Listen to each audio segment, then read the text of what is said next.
준비되셨나요? 네, 시작하겠습니다. 환자들이 기다리고 있습니다. 의료계는 먼저 현장으로 복귀하십시오.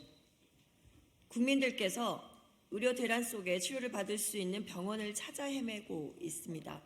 이런 상황에서도 의사들은 집단 행동을 계속하려 합니까? 의료계에 따르면 이른바 빅5 병원으로 불리는 주요 대형 병원의 수술이 최소 30에서 50%가량 줄었다고 합니다. 수술이 시급한 암 환자의 수술 일정이 밀리고 골절들, 중증 외상으로 치료받아야 하는 환자들은 응급실을 돌고 있습니다. 치료의 골든타임을 놓쳐 인재가 발생하는 것은 아닌지 국민 모두가 하루하루 조마조마한 심정으로 정부와 의료계를 바라보고 있습니다. 지난해 7월 간호사 파업 당시 부산대병원 교수협의회가 조속히 자신의 일자리로 돌아와 치료를 간절하게 기다리시는 환자분들을 위해 최선을 다해주길 부탁드린다고 호소했습니다. 당시 부산대병원 교수협의회의 호소를 기억하는 국민들은 의료인들의 집단 행동을 납득하기 어렵습니다. 환자를 위한 업무 복귀가 그때는 맞고 지금은 아닙니까? 그 어떤 권리도 환자의 생명보다 우선할 수 없습니다.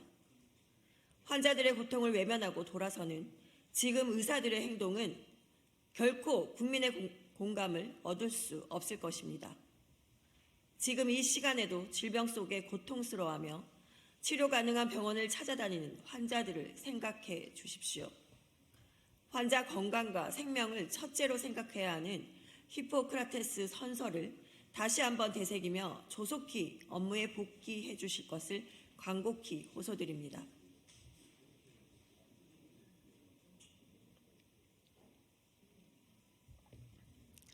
윤석열 정부는 대선에 이어 총선에서도 여가부 폐지 공약을 이용하려 합니까? 대통령실이 여성가족부 장관을 공석으로 둔 데에 대해 법 개정 이전이라도 공약 이행에 대한 행정부 차원의 확고한 의지 표명이 필요하다는 게 대통령의 생각이다라고 밝혔습니다.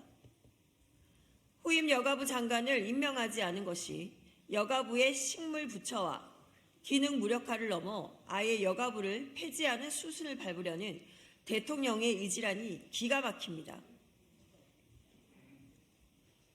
법치 정부를 외치면서 법을 무시하고 조롱하는 윤석열 정부의 행태에 경악을 금할 수 없습니다.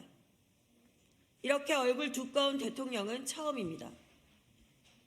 애초에 야당의 아쉬운 소리 하기 싫어 정부 조직법 개정을 설득하려는 노력조차 제대로 하지 않은 대통령입니다.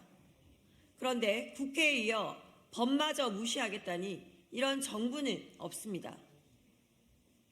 법도 민의도 모두 무시하고 마이웨이, 입틀막을 외치며 달려나가는 대통령의 오만과 독선에 참담함을 금할 수 없습니다.